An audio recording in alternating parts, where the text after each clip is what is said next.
Mitsubishi Kyoto Rockers. Esto es Rokyoto Bridge, el puente que te conecta al rock en Japón.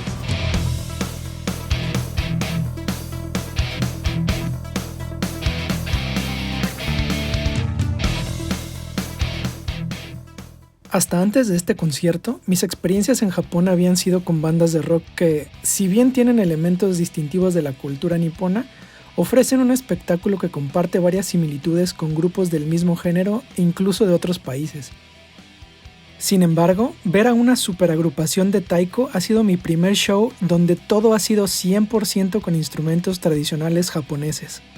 Nada de instrumentos eléctricos, nada de amplificadores, únicamente el sonido acústico del tambor que te hace vibrar. Aquí les comparto lo que viví en el concierto de Kodo.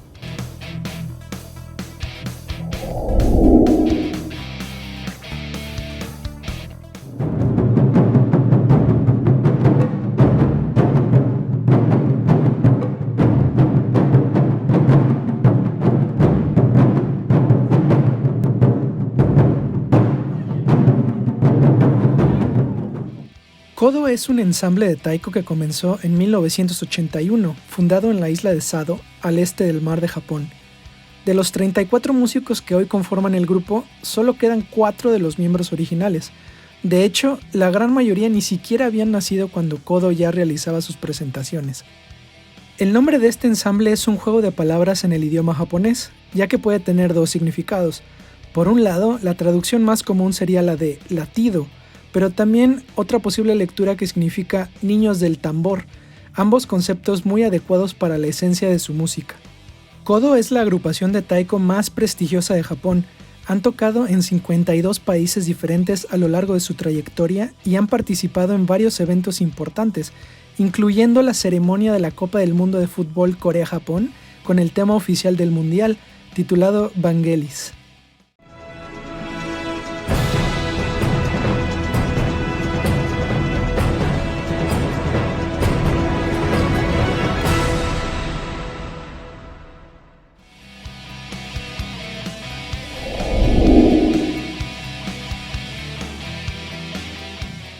Kodo se presentó en la Universidad de las Artes de Kioto, una hermosa casa de estudios ubicada al noreste de la ciudad, a las faldas de una de las zonas montañosas. La universidad cuenta con 3 teatros, y el designado para este evento fue el Shunjusa, el teatro principal. Se trata de un pequeño recinto que puede albergar a unas 850 personas. La calidad de sus asientos, así como todo el equipo con el que cuenta, es de asombro, de primerísimo nivel. Kodo ofreció 2 fechas en Kioto, tocando durante el fin de semana del 11 y 12 de diciembre de 2021, en su gira del 40 aniversario.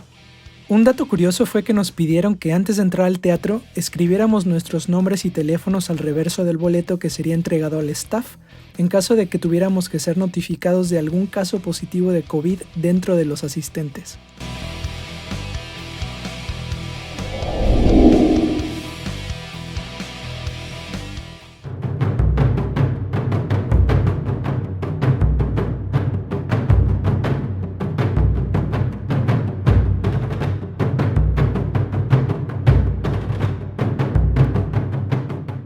Lo primero que quiero decir es que al salir del concierto sentía que podía ir a la guerra en ese momento. Es una experiencia fuera de lo común, algo muy tribal, muy energético. Te contagias de este ritmo épico al mismo tiempo que gozas de un deleite visual ante la sincronía de los músicos. Algo muy llamativo es que, dependiendo del tamaño del tambor, estos artistas utilizan todo su cuerpo para darle estética al golpeo. Cada tambor requiere de ciertas posturas con las piernas y movimientos con los brazos que te hace apreciar aún más el arte que se está creando durante el espectáculo. Otra cuestión que me impresionó fue que el concierto se desarrolló como un acto teatral, ya que en cada pieza movían los tambores del lugar, cambiaban de vestuario e incorporaban elementos adicionales, incluso un dragón danzante. Se sentía como si te estuvieran contando una historia. Además, un detalle que me pareció genial es que la música no se limita 100% a los tambores, lo cual es obviamente lo principal y más poderoso, pero también incluyen otros sonidos como flauta, koto, timbales e incluso voces para combinar con la energía del taiko. Esto hace que la experiencia sonora sea mucho más enriquecedora. ¿Qué te pareció esta breve reseña de lo que experimenté en el concierto de Kodo? ¿Ya te ha tocado presenciar algo así?